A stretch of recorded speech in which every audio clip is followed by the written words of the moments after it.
So everyone's on-ramp to freelancing is different, and you can get to financial freedom pretty quickly if you're willing to jump in and take a lot of effort, depending on how your foundation of your skills are. I say this because when I got into freelancing, I was just doing it part-time on the side of my Hollywood career. And then I decided to go full-time freelance in 2020 when the pandemic hit.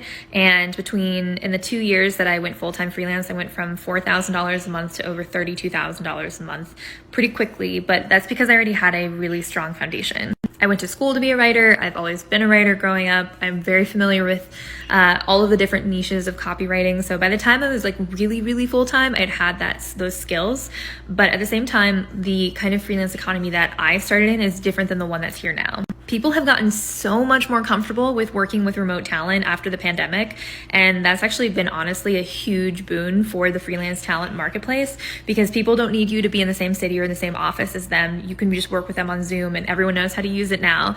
And so people are just hiring remote talent more quickly and more easily than ever before. So there's a huge market now, especially in tech.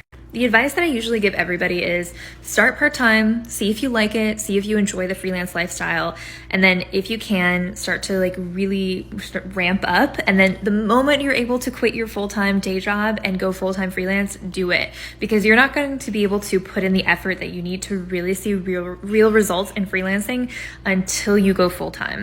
And obviously everybody's different. Sometimes the pressure of having all of your income dependent on your freelancing might be too much, and you might need to keep a part-time job, or you might need another source of income until you feel stable or have savings built up, whatever it is. But if you are working 2 jobs, I know this from a fact, it is very hard to put the energy into freelancing that you need to get it off the ground. Not only do you have to learn all the skills to be a freelancer, you have to learn how to manage your own business. And there's so much to learn about freelancing and submitting to these freelance platforms, and learning how to get clients, learning how to do customer service with your clients. It's a whole set of skills that you're going to need to be all in. And if you're working 2 jobs, freelancing being one of them, and then a 9-to-5 day job, you might be too burnt out to actually give your freelancing the energy that it needs so that you can be successful.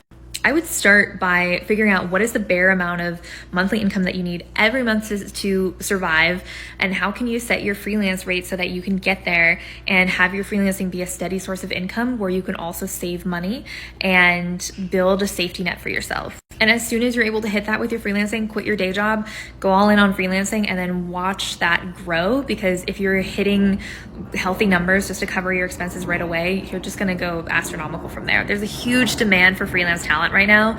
So if you have the ability and you're seeing clients like your work, then you should just jump in and go full time as soon as you're able to. I have more resources linked in my profile, but let me know if you need help.